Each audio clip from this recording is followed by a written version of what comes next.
Hello, my name is Daniella, and you're on the Audacious Path podcast, where I teach adventure creatives how to make the full-time dream work through their adventure creator business. And I'm really excited because today I'm talking to Taryn from the Wayward Life Sailing. Taryn is extremely unique in the YouTube community because she is refitting a steel sailboat. It's really unusual to have a steel sailboat in this YouTube sailing world. And today we're talking about her photography skills. So if you've got this happens a lot with horizons, right? Like you've always got a line on your horizon, and obviously when you're on a boat or in a beautiful vista, if you're hiking somewhere or whatever, there's usually a horizon line. You don't want that line going through a person's head. Knowing how to use a camera before she became a YouTuber helped significantly. And in this episode, Taryn talks about lighting, composition, how to keep the shake away when you're looking on a shaky boat.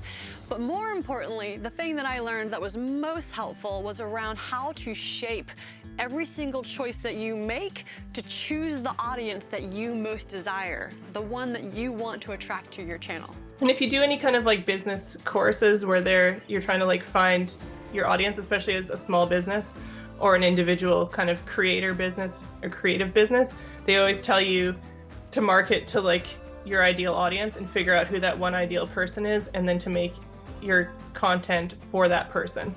You can find Taryn on youtube.com/Wayward Life Sailing, or on Instagram, the.wayward.life, or on her website, innocentthunderphotography.com. And I would absolutely love to hear what you think of this episode, so send me a DM on Facebook or Instagram at theaudaciouspath.com, or even send me a message on YouTube. And thank you so much. Enjoy this episode. So my first question is, tell me about what led you to boat life. Why? Okay, so for many, many years, me and Logan, my husband, the other half of our channel, we just knew that we didn't want to live a normal life. We didn't want to be stuck in one place. We knew that we wanted to be able to adventure as much as we possibly could and be as free as we possibly could. So initially, we actually looked into tiny home living, and that actually seemed to make sense because he was working away in a camp job where he was literally just living in a travel trailer anyway. So we were like, why wouldn't we just build a tiny home and then do this? And on your days off, we can go do fun stuff or whatever. But then he lost that job, and we decided after that we were going to move to Ireland, because I was like, well, you only live this life once. Let's go do something fun that's not going to cost us $100,000 to set up. It's just we'll just jump on a plane and go hang out somewhere else for a while. And in the process of packing up everything to move to Ireland, we discovered sailing vlogs and realized that people were actually living on their boats full time and traveling. And we'd been on a couple of sailboats just to look at, to kind of have a boat just to adventure around, but hadn't realized that people were actually living full time, and that was their whole lifestyle, people were doing in tiny homes but on a boat. And something just clicked where it was all the boxes that had been missing when we were looking at tiny homes or living in a normal house for the lifestyle that we wanted. All those boxes were checked on a boat. We already had some experience on the water, and obviously we were living pretty close to the water because we live on an island. So it just made sense. And so we moved to Ireland. That did not work out very well for us because of numerous factors, but while we were there, we were watching a lot of sailing vlogs, and we decided to cut our losses there and move back with some money in the bank, just enough to buy a sailboat. And so that's what we did as soon as we came home. And within a month of moving back home, we had a boat. I love that. Oh my gosh. And I love the risk taking you've taken along it. You guys obviously have a high risk tolerance and a drive for adventure. And I feel like everyone who can watch this is going to appreciate that. So hell yeah. So why is steelboat? Because you guys are quite unique in the sailing channel world. You got a steelboat. Well, we started out on a fiberglass boat, and it was only 32 feet. And we have a big dog too. So with 2 humans and a big dog, it was too small. So we sold that fiberglass boat. That was the safe choice. And we knew that when we got rid of that boat, we wanted something bigger, and figured that we wanted a steel boat, but we had a hard time finding one. We knew that we wanted steel because Logan's a heavy duty mechanic, and a lot of the heavy duty mechanic job is welding and just working with steel in general. And right out of high school, I went to school to be a welder and worked as a welder on and off for quite a few years. So we both had quite a bit of experience with steel. Um, Secret badasses. I like it. we've just done so many random things. It's crazy, but I love yeah, this so much. so we actually bought like another boat in between that boat and the boat that we have now. And while we were working on that boat, because it was just an absolute disaster, Logan found this awesome boat that we have now that was just up on the hard in a yard getting the bottom redone, and he just fell in love with it. So he kept bringing me to it. He was like, "You have to see this boat. You have to see this boat." And I mean, it's a nice boat, so he wasn't wrong. So yeah, we ended up getting in touch with the owner, and we're able to purchase that boat about the same time as we were ready to sell the other one. Yeah, it was great. So That's awesome. And what's your boat's name? so everybody listening to this podcast is probably getting the first announcement of this. We just renamed her, so she is SV Una now. She was, well, like, I'm not going to say her previous name because I think it's bad luck, but that's her current name. Fair enough. Yeah. What does that mean? SV Una with like UNA? Yeah. UNNA. So Okay. it's a Scandinavian Nordic word coming from Old Norse, but it's still in use now, and it essentially means, well, it means a lot of things. It means wave, it means love, it means to bestow, like to give a gift kind of.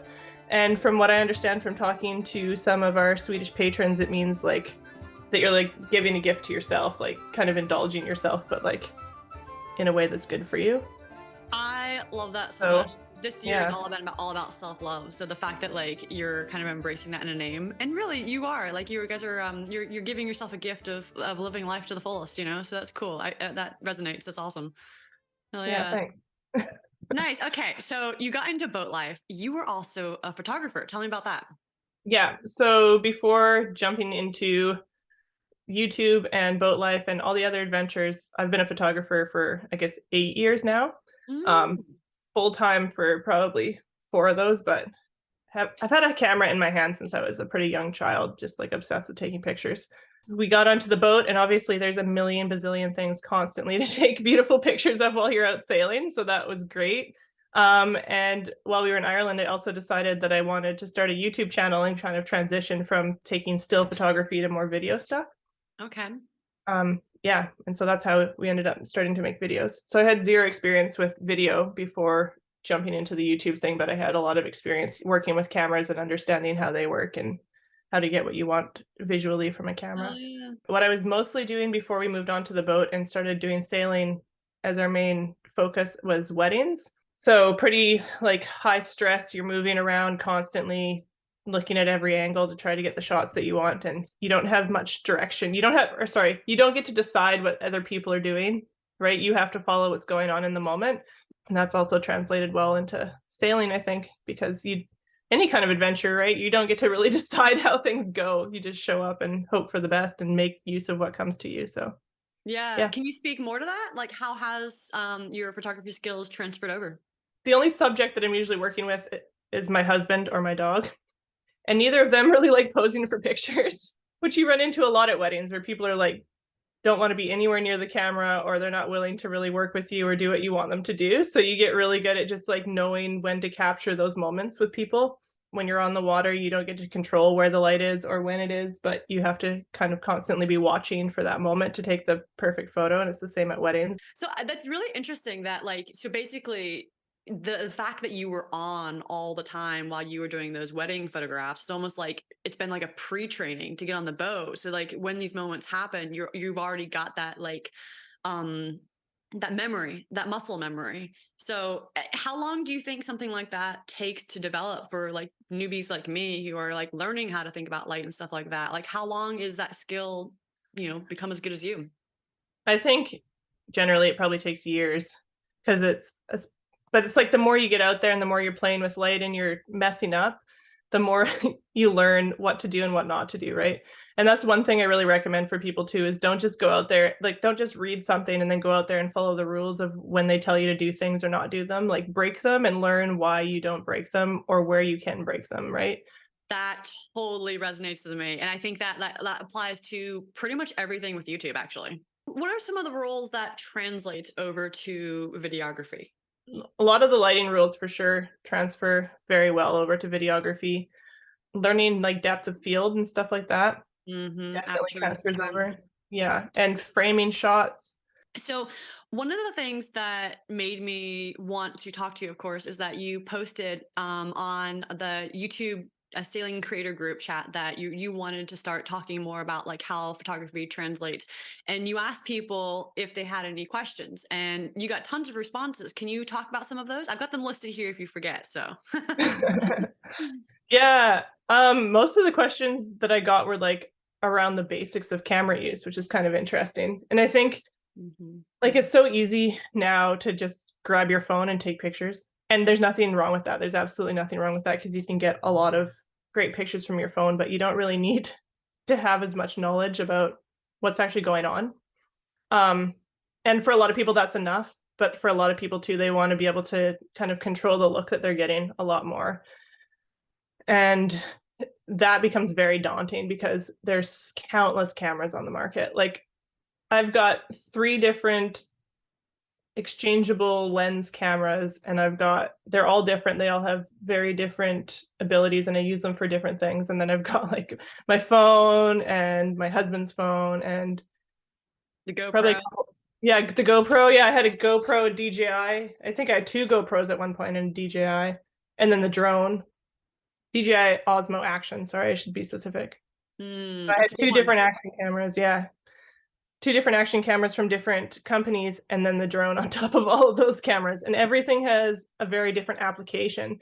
So obviously, when you're just trying to start out, that's pretty daunting to look at all these things and not know where you should throw $600 or more. One of the things that when we got started, like we had no experience. Like you're at least starting out with photography. Like we didn't have anything about storytelling, like how to do filming, how to edit. Like we were like literally from scratch, and it was so overwhelming. Like I just remember feeling so overwhelmed. And you're nodding your head, so I'm guessing you had the same experience. Oh Like yeah. there's so much to learn. Where should people start? What's the first thing they should learn that would have the most impact right away? So most people say that the best camera that you can get is the one that you already have. So I think that's the best way to start is like you're saying too with video, like storytelling is such a big piece and it's Mm. really easy to miss that when you're so stuck on your settings and on like getting one shot or figuring your camera out. So if you can learn to use one of your cameras very well, figure out where its limitations are, what it's really good at, and then from that point, figure out how to tell a story with that camera, you're going to be a lot better off. And then you can kind of add gear in there as you go. Yeah. Um, Can you talk more about telling story with the camera? What does that mean? so the number one thing I think when you're watching video is the story, that and audio. That's the other thing I guess you need to really look at is audio. Absolutely. But Yeah. people aren't going to watch your video if they don't connect to the story. They're going to get bored. They're going to switch off. It's one thing to have just pretty photos or pretty landscapes or pretty people. But if people can't follow the storyline of like where you're going or what message you're trying to portray through your videos, then they're not going to be interested. Yeah, absolutely. So how does that relate though? Like, one of the things that we talked about when we were preparing for this conversation is like, there's different choices that you're making in order to tell that story. So like, what are you thinking about as you're telling your story? What are the various things on your camera? So there's like different styles of videos, especially with adventure content, where it's either like cinematic and really kind of footage heavy, and there's a lot of drones, there's a lot of like high-end camera footage, but then and they do really well. But then there's also footage where it's just like straight GoPro and somebody talking pretty much the entire time, and that footage also can do really well. You're trying to figure out like where you are in that whole range of things. It's I think really important to kind of look at again what you like and what you really don't like and figure out even from there like what you're going to be able to do with the gear that you already have, and what you might need to add, but to start with the gear that you have. So like for instance, my storytelling style has a lot to do with being really nature heavy and trying to like bring people into where they are. Like I want people to feel like they're hiking with us. I want people to feel like they see all the little intricacies that are part of the environment that are around them because that's how I experience things. So I want to share that with people. I want to bring them closer to nature. So our videos, like there's quite a bit of talking in them because obviously it's still people telling the story. But to me, that's not like at the forefront. It's like we're kind of a vessel through which you experience the environment that we're in. Mm. So there's all that thought that goes into then how I'm going to plan my shots. And for me to like kind of portray that style, it'd be really hard for me to do that with my phone or with a GoPro because of the limitations of those cameras. So then I bring one of my fancier cameras along with me. I do a lot of footage on my GoPro still, but a lot of what I get, I couldn't possibly get with that GoPro. Yeah. And that's really interesting to me because like one of the things that stuck out to me about the last conversation we had preparing for today is how much it comes down to preference, right? Like, so you're telling me Right. about what you do, but it's not necessarily there's a right or wrong thing.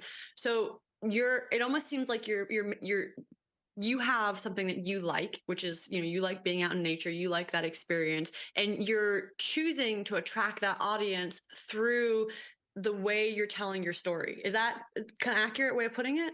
And if you do any kind of like business courses where you're trying to like find your audience, especially as a small business or an individual kind of creator business or creative business, they always tell you to market to like your ideal audience and figure out who that one ideal person is, and then to make your content for that person. And that's kind of what I've done with our videos too. Like I've tried to stick to one style.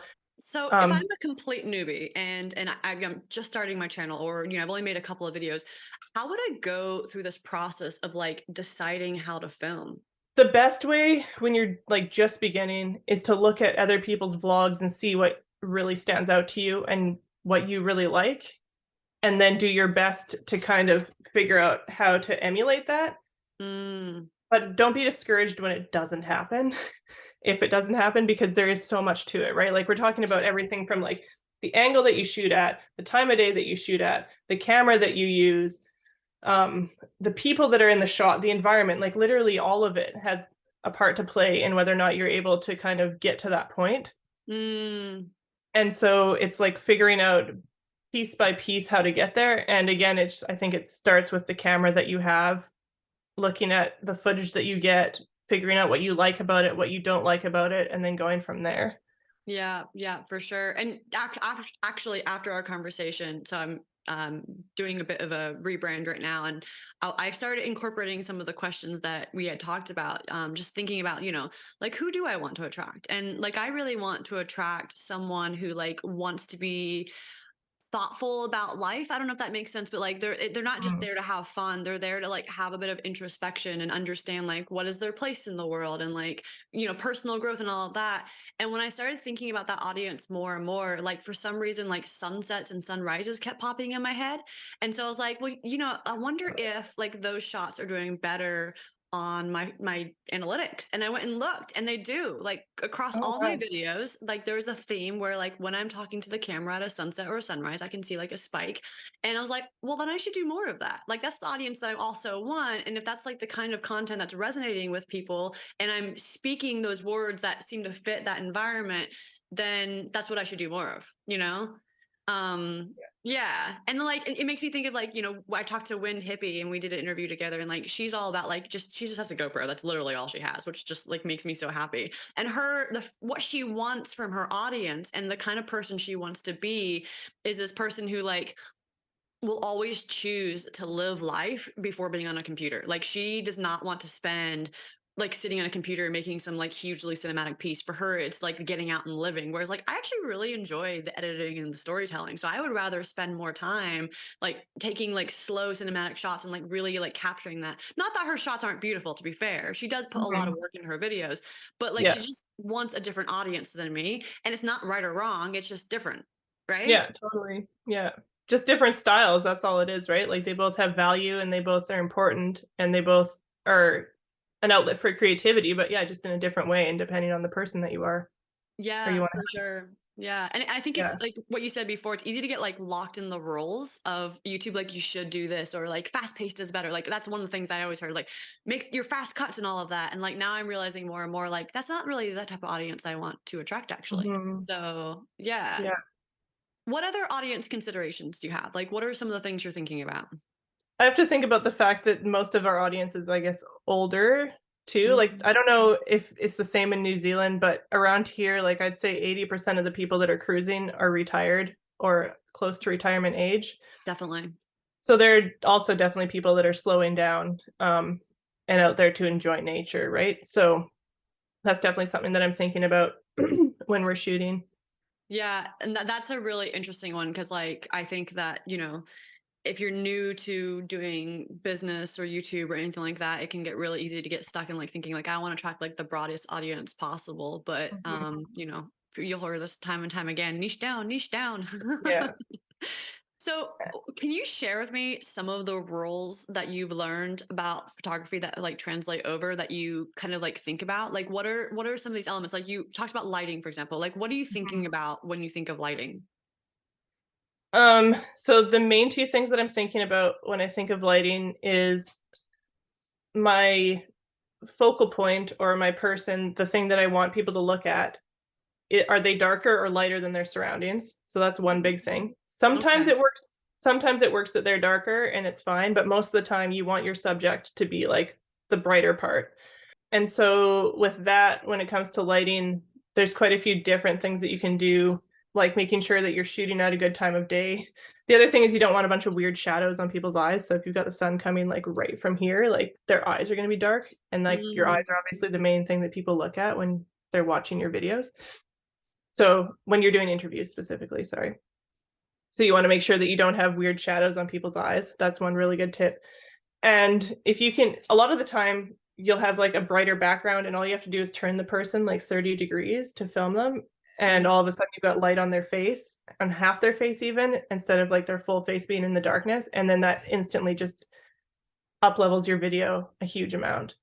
Yes, absolutely, definitely. The other thing that I look for when like that's both photo and video is distracting elements. So like right now, it's driving me crazy that this picture is like in part of my head. Doing this a few times because I'm like trying to get the picture out of my head because I it's like, totally noticed that the minute I got on this call, I was like, huh, something in her head. And then it just like, it kind of like yeah, flew out of my mind. So that's really interesting. Huh. yeah. So you want to avoid things going through people's heads, especially or their necks. So if you've got like this happens a lot with horizons, right? Like you've always got a line on your horizon, and obviously when you're on a boat or in like a beautiful vista, if you're hiking somewhere or whatever, there's usually a horizon line. You don't want that line going through a person's head, whether you're filming or you're taking a picture. So you want that line below their shoulders, and you don't usually want it like cutting through their torso either. So like anywhere Okay. where people's eyes naturally go, you don't really want the line there, if that Okay. makes sense. That's really helpful. That's awesome. Yeah. What about like if you had a boat? Is it the same kind of rule like apply to a boat? Like if a boat was the Oh, subject in a drone shot, for example? yeah, whatever your subject is, you just don't want weird lines going through it or like weird things like this. Like, okay, here's another example. So I live in a rainforest. I spend a lot of time in the forest. Forests have a lot of branches. Branches are usually lines. Okay. So I shoot a lot of my photos with a large depth of field, which is kind of like on your camera, like on your phone camera, it's the portrait setting, where it blurs out the background. Yeah, yeah. So the reason that that works so well is because it gets rid of all the distracting elements that are behind you, like sticks or other people or buildings or Yeah. whatever with weird distracting lines. It separates your subject from the background the other way. Yeah. So then they stand out a lot more. Okay, what about composition? Like what are you thinking about when you do composition? The rule of thirds. So this is more of a photography thing than it is with video because there's usually a lot of movement in video, but it definitely applies to video as well. So if you take any photo and you divide it into like 9 even quarters, you want your subject to be at the crossroads between like 2 of those thirds, if that makes sense. So then it's like your eye is just naturally more drawn there than it is to the center for whatever Yeah. reason. But if you have a person in the center and you really want to like up level that, you can also have leading lines that go to that person but don't intersect their head. When you're doing adventure content too, it's like you're working with the elements that are around you. So the main things that I'm always looking for is what are distracting features in the photo or the frame, and what can I do to mitigate those if I can't get rid of them? Where is my lighting? And if it's not ideal, what can I do to move my subject or my body so that the subject is in better lighting but still is dealing with all those other elements that are around it? And then I often try to frame the subject or try to have leading lines that go to that subject. what I'm thinking about as you're saying that is like, again, like, I want to speak to beginners to some extent. And like some of this stuff was so overwhelming for me. And the thought that was popping through my head as you were saying all that is a lot of times it's just taking a moment to think. That's it. Mhm. Slow down and think. Don't just, and sometimes you have to pick up your camera, right? Like you got to catch like the water coming in the boat. God help me. I should not be saying that. Yeah, don't knock on wood. That We're is some fine. bad luck right there. You've got to Yeah. catch the impeller exploding or whatever it is. Like you've got to catch those moments. But I would say like 80% of the time you have the opportunity to slow down and just think through the shot. And it's like you might not necessarily remember to think about composition and lighting and all of those things. But if you take a moment and you remember to pause and you make a practice of pausing, I think it will help, or at least in my case, it helps my footage that much more. And that practice of pausing can also remind you that like, hey, like I need to keep remembering, I need to build this practice because that's what you're doing. You're building muscle memory, aren't you? Mhm. Yeah, you're learning a whole new skill set, right? It's like it seems simple to just pick up a camera, and it is simple to just pick up a camera and shoot a picture, but all the things that you're learning to get that image that you want, that you have in your head, or that you know other people are going to connect with, that's a whole skill set. And you're Mm. learning all those things when you use the camera. So yeah, it's a lot of muscle memory. It's a lot of playing around and yeah, experimenting, because the thing is too, even as a photographer with a lot of experience, you'll walk into a scene and you'll have an idea of what you think you need for equipment or how the lighting's going to work, and then you go to shoot it and it's different. So you have to do a lot of playing around before you, like, regardless of how much experience you have, to figure out whether or not something's going to work properly or the way that you see it in your head. So Yeah, absolutely. How many part of the takes do you process. take? How many what? Sorry, takes do I take? Hmm. Um, when I'm taking photos, it's a lot. With our video, it's pretty much just like the take that I get is pretty much all that there is. It's usually Okay. one take. A lot of the B-roll stuff I do probably 2 or 3, just because I'm a very shaky shooter, and I'll like get halfway through my shot and then I'll do like one of these. Oh no. Yeah. Yeah. I'm learning some tips on that. One of the biggest ones is like always make sure your knees are bent for some reason. I don't know why that makes you more stable. And then I Yeah. learned this one where you like hug your arms to your sides and that like stabilizes it because like 3 points of stabilization is like the most stable you can be. And so it's Yeah. like hugging your arms and then like make sure you use both hands on your camera is a big one. So little things like that have helped me a ton because boats are freaking unstable to start with. So Yeah. Yeah. yeah, I yeah. bought I bought this little handle that goes on the top of my camera, so then I can like hold the handle and brace the side of the camera against my arm, and then have the other Oh, hand on there, and then like you're saying, just like slowly bending your knees so your arms aren't actually moving. It's definitely trying to figure out like which part of your body and which angle makes the camera the shakiest. But yeah. And like when I do like a turn, for example, like if I'm going to do like a panorama, like I will turn my body in a way. I'm trying to think how to say this. Like I'll do a half turn. So rather than starting in the middle and then like turning sideways, I'll actually yeah, turn to the left and then fully pan. And that way, when I hit this side over here, like I've got the full shot. Whereas if like I started in the middle, I'm like kind of getting a little awkward in that last half of the shot. Does that make sense? yeah, it totally does. Yeah, Yeah. So I've like you're like learned to like pivoting from the center. Yeah. exactly. Yeah. So how you plant your feet, I think, is a really big one, and your body movements and all of that. So yeah.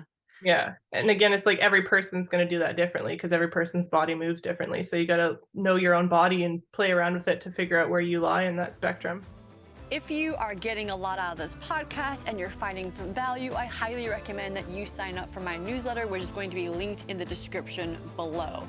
My whole theory behind my newsletter in this podcast is that viral is not a strategy, and most of us will need to have slow and steady growth. Also, most of the channels out there that are putting information out there for how to grow a YouTube channel are not focused on vloggers. They're not focused on adventures, or they blew up out of nowhere and they extrapolate random reasons for why their channel grew and they have no idea why. What you get out of my newsletter and my podcast is actual interviews, actual information from other creators who are doing it just like you and me, and also experiments, results of experiments that are on my own channel. So join the newsletter, description below, the Audacious Path. You can see all the links and all of my profiles, and yeah, hope I can provide you some value. What are some of the restrictions on a boat that like you've had to adapt to, and any tips on adapting to that? Obviously the movement bit, like we're talking about, stabilizing shots is always a struggle. And you kind of have to learn what equipment works best for you to be able to stabilize. You have to learn what areas of the boat even you have to be more stable in, I'd say. What conditions you need to be more stable in. The biggest challenge on a boat too is like trying to balance all those elements, because you are so limited in your maneuverability, I guess, between things. Like, okay, so you got a spot where you know that you can get good audio, but your lighting's bad. Or you don't have a place where you can brace your camera, but the audio is good and the lighting's good. So it's like this weird balance between like all these different elements. And it's like, but that's the only place that you can be, is like in the cockpit underneath, whatever. Different cameras have different stabilization capabilities. Can you speak to that a little bit? So the GoPros right now are freaking amazing with their stabilization, the newer GoPros. A lot of people have asked me too about gimbals. So a gimbal is like a piece of equipment that essentially helps you stabilize your camera so that your footage is stabilized. And if you're on land and you're just like able to walk through a scenario or whatever, they can be amazing. But the problem with having them on a boat is that they're heavy and they're cumbersome. They're usually pretty large. You can get small ones for like an action camera or for your phone. But action cameras now have such great stability that they're pretty much obsolete for action cameras. And then when you get into like a mirrorless camera or an SLR camera, the gimbal that you need to be able to actually have your camera on a gimbal are just so big and so heavy that it's just not practical to have them on a boat. Yeah. I was really frustrated. I had a DJI gimbal. I'm trying to remember which one I had, but I just sold it this week actually. And I took it on one trip. That's all I used it for. And I was so frustrated because, you know, like with when you're on a boat, it's really important to take care of your gear. So I always try to make sure I put my gear away. Like I don't leave it out. I don't like, I always put it in the case because I don't want the salt getting into it. And I'm really particular about that. But like the cases aren't designed to, like, when you use a gimbal, you have to balance it, right? So like the motors will get overpowered if you don't have the balance correct, and you'll destroy your gimbal super fast. So every single time I took it out, I had to rebalance it.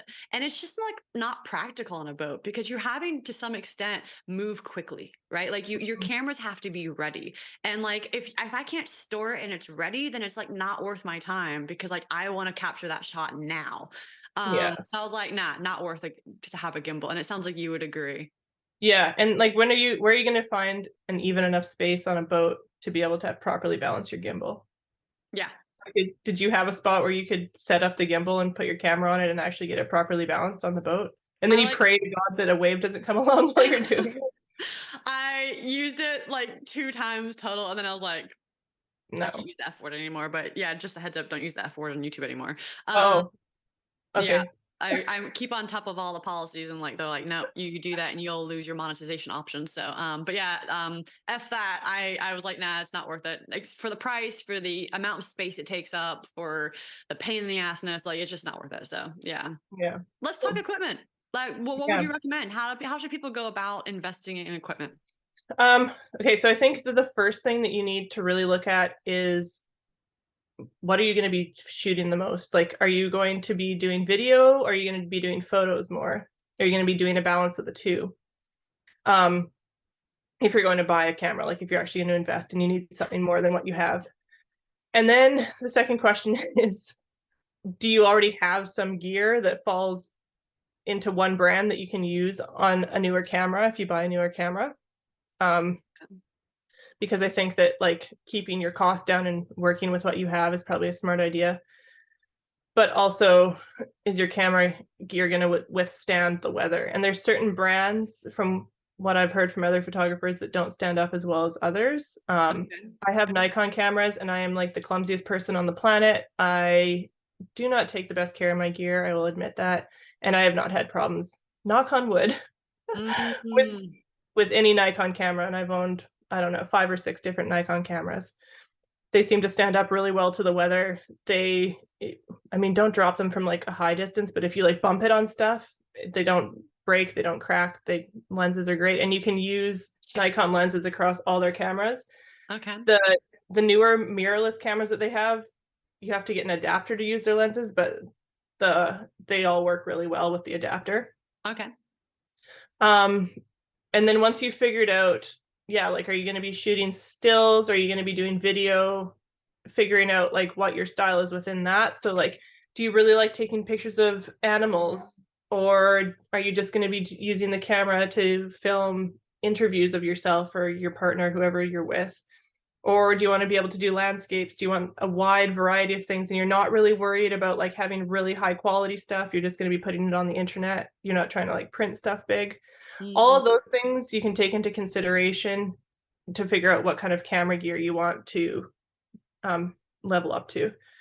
And I would Um, argue, and again, I want to circle back to this theme because I want to emphasize how important it is. But like more and more, I'm convinced that all of these decisions come down to who do you want to attract. yeah, 100%. Don't just buy a GoPro. Like, what do you want? What kind of audience do you want to attract? So, like, Yeah. I bought a Canon, like you bought a Nikon, like what you were thinking about, like, I want to attract someone who appreciates that kind of high quality image, right? Well, yeah, and I was thinking like I want to be able to sell these images. I want people to be able to have them on their walls and enjoy my art on their walls. So yeah, so like I will take out one camera when I know that I'm going to be taking pictures that I want people to be able to print versus like if I'm taking pictures of boat projects right now. It's two different cameras. And no, you don't need to go that extreme. Like I'm that extreme because it's my career and I get paid to take pictures. But like that's the level to which I'm planning what camera I'm using, right? Like Hmm. um for instance, like I was saying, I just shot this documentary and I forgot how much better my lower end camera actually focuses on people's faces and on subjects compared to my higher end camera until I was shooting this documentary. And I was like, this focusing in this higher end camera, it's a full frame camera versus a crop frame camera. Crop frames are usually cheaper and they take a smaller picture. So Okay. they're just not as high end. The full frame camera was not focusing as well as the crop frame was. Originally, I bought the DJI Osmo Action as my primary vlogging camera. So my thought process with buying that camera was that it was going to be really easy for me or my husband to pick up and video ourselves. We weren't going to have to worry much about stabilization. I even bought like kind of an audio setup to make the audio better because the audio on the camera was crap. And we used that camera for, I don't know, 3 or 4 months, I guess, as like the main vlogging camera. It might have actually been longer than that. I can't remember. But I wasn't happy with the quality of it. I just didn't like how the video looked. And so quickly I realized that that just wasn't going to be enough for me for what I wanted out of my channel because I wanted people to be able to like see my face and really connect with it. And also, we live in a dark environment. Like it's cloudy a very large percentage of the time, which means that it's dark. And action cameras do well in darker situations. That's Hmm. just one of their limitations. So I was not getting what I wanted out of that camera. And then I got another camera, the vlogging camera that I was talking about, the crop frame camera, and that's become my primary camera for like all of our vlogging stuff. The camera journey evolves as you figure out your channel because Yeah. and this is something that like I think I want to emphasize when I go through this like interviews with people is that like when I started out and I was like um researching all the channels that were successful, there's so many channels that you just will never see. And I think there's something like 5,000 sailing channels or something like that. And maybe like 100 or 200 you actually like know about and hear about. And I think it's easy to get this idea in your head that you're going to go viral, but like I don't think viral is a strategy. I just don't believe No. viral is a strategy, and most of us are just going to have to be consistent over a long period of time. And just like realizing that in the beginning, if you're completely new to this, as I have been, that you have to give yourself space to evolve and figure some of this out. Like which camera you want. And my recommendation personally is get a good iPhone or the Galaxy S23, whatever. Like get a Yeah. phone that takes really good video and figure out some way to get the audio. I actually bought a lav mic so that I can just hook it in and it takes Oh, really yeah. good audio. And I Yeah. learned so much about what I wanted to do and like who I wanted to attract just from this one camera. And in the end, I'm glad I have my DSLR. But as I talked about last time in our last conversation, I found out that I only have 60 frames per second, which means the slowest footage that I can capture is 60 frames per minute, which like completely limits my ability to take cinematic shots. Yeah. Some of that is like a bit over the head of the audience that I'm talking to, but like if I had waited of buying like a really expensive camera just until I understood all of this stuff, then I would have been able to make a better choice, a better investment. And I think that would probably be my advice. Like slow down, learn how to use Yeah. the phone first. Yeah, 100%. Yeah, back to that idea of like the camera that you have right now is the best one that you have or that you need. Yeah, like wherever you are when you're starting this is perfect. Yeah, Just work what you absolutely. have and go from there. Yeah, I would reinforce what you said before though, like if you're like, your channel's not doing well, you're not really sure why, I would not go towards a camera, I would go towards storytelling. How important is getting a drone? I think it comes back to all the other stuff we've talked about where it really depends on your style, which Mhm. is not a super helpful answer maybe, but it's accurate. Like I think we were talking about last time too, some sailing channels just have like opted out of a drone completely, or they hardly use their drone and they're doing really well. It's Yeah, just whether yeah. or not it helps you tell the story that you're trying to tell. And like you're saying, like Wind Hippie, she's sailed like halfway across the world without a drone and her channel's doing amazing. So Yeah, yeah. And I also think it beyond like who you want to attract, it's really important to think about like what is your sell, right? So for me, I think a big part of the sell of my channel is I live in New Zealand. There's no channel based here that is from New Zealand that is doing as well as my channel. There's other channels that have come and visited, like we had Gone with the Winds here, and of course Wind Tippy is here in New Zealand right now, but no one else is based here. So I have this opportunity to sail to places that none of them ever went. Like none of them have sailed the South Island. That most oh people, cool. when they come to New Zealand, they will only sail the North Island. So I'm like, I can show that. Like I could be that YouTuber that shows that. And because I've recognized that New Zealand is part of the pull of my channel, like there's a couple other pulls, of course, but showing that beauty is important for my channel. But if like you're in the Bahamas and you're doing the same freaking thing that everyone else has done, because everybody goes to the Bahamas, well, it might be less important, I would think. Like you might not need a drone, or and your story is really going to be what sets you apart. Yeah, it's just constant learning, right? And constantly reevaluating what you need to do a better job of reaching your goals. And some cameras are going to fit that and others aren't. It's just the more you can figure out what that goal is and the more you can like niche down to how you want things to look, the easier it's going to be to determine whether or not you need that gear. So if I'm a newbie and I'm thinking about all of this, like, okay, well, what are my goals? How would you go through that process of deciding how to do your channel? What kind of cinematography you want? Like, what questions would you be asking yourself? What would you be doing? What would you be researching? To me, I think it's looking at other videos and figuring out what you like or what you don't like and going from there. So again, I'm just using myself as an example over and over again because I know myself pretty well, but Yeah. um like I love cinematic footage, like no BS, just sailing was like top for me for a long time just because this footage was so great. So for me the pull is the videography versus like I'm not going to say the channels that I don't like as much, but it's all because of like it's all because I don't enjoy their cinematography as much. That's what it comes down to every time. Like the storytelling can be amazing, but like if I can't connect to the environment that they're in, I'm just not that interested.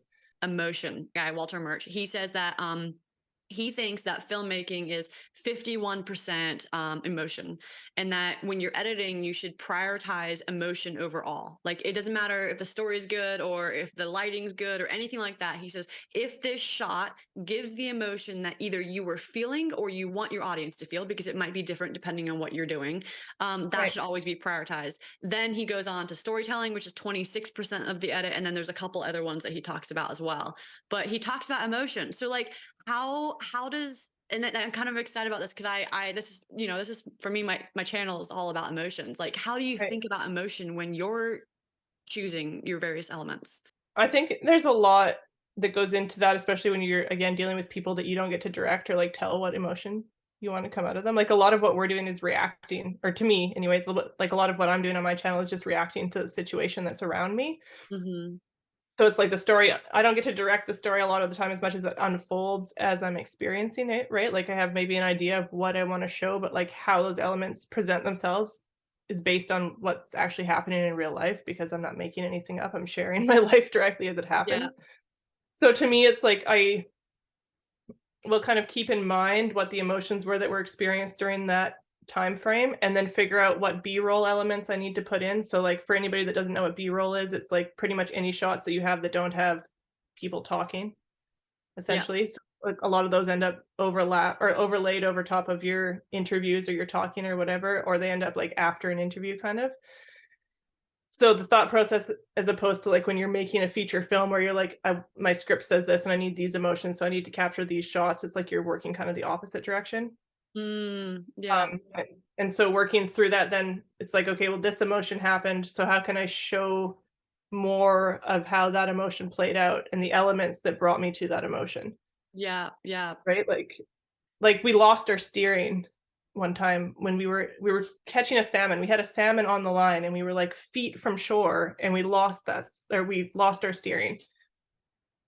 So Sorry, can't swear, but it was terrifying. Yeah, it was horrible. And I had the GoPro running, so I captured a lot of it, but I couldn't capture how close we were to the shore because I didn't have a camera that was like at an angle where you could see like, oh my God, the railings are only feet from shore right now. Like we were, I don't even know how many feet from shore. We were really close. wow. We were in bad shape, and we had 15 knots of wind like blowing us.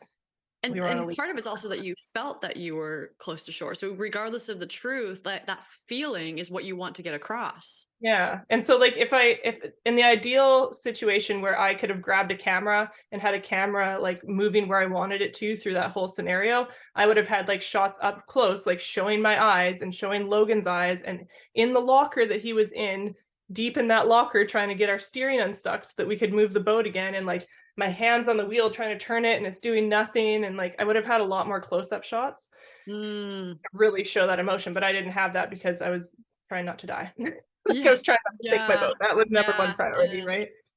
One last question I'd have for you is any words of advice for newbies and any words of encouragement for newbies? I think it comes back always to all the things we've already talked about. Mhm. Wherever you're at is perfect for starting. So don't be worried about whether or not you're doing it right or whether or not your footage is great or good. There are lots of channels that have done very well that started out with pretty crappy footage. So just get out there and start trying it. Pay attention to what you like and what you don't like of your own footage and in other people's footage and just keep working at it. Yeah, there's no time It's a like the present. constant practice, isn't it? I don't think it ever ends. Everything's evolving so fast too that like it just, yeah, you never get, not that you need a break from it. It's super fun to be able to look at things and be like, oh, I want to adapt this or I want to change that, right? Like it'd be pretty boring if we were shooting the same thing all the time. So Mhm. yeah, just get out there and do it. Like if your stuff sucks, you don't have to show it to anybody either. Like you can keep it Yeah. private. You just Yeah. get out there and do it. And maybe you'll hate it, maybe you'll love it. You never know, right? Yeah, for sure. Go And with it. be prepared for whatever, emotions come your way. Like there's no reason to latch on that this has to work. Like I think about myself personally, like I'm still doing this because I still enjoy it. And I would say also like set goals that you can remind yourself of, like a vision of like what you're doing here, and just like remind yourself of the vision of like what you want to achieve, and make sure it resonates. Yeah, I agree. Thank you so much for your time. Like I genuinely appreciate this and I'm super excited. It's actually been like super cool to like chat with you and get to know you and see your journey, and like I'm definitely going to start following you guys, and really excited for that boat to be finished in 2 years or so. Oh my god, you guys. What a No, project. true at all. Well, thanks so much for having me too. This was super fun. I love talking Yeah. about this stuff. I really hope you enjoyed this podcast, and if you want to connect with Taryn at The Wayward Life, links are in the description below. And also, like, it really makes a difference for a small channel and podcast like me if you were to share this episode with someone else that you think it would be useful, and also give me a 5-star review. These little things are free and they help a ton to help us grow. I want to help you grow. Please help me grow. Thank you so much. And I'll see you in 2 weeks at this next podcast, or next week if you want to watch my vlog.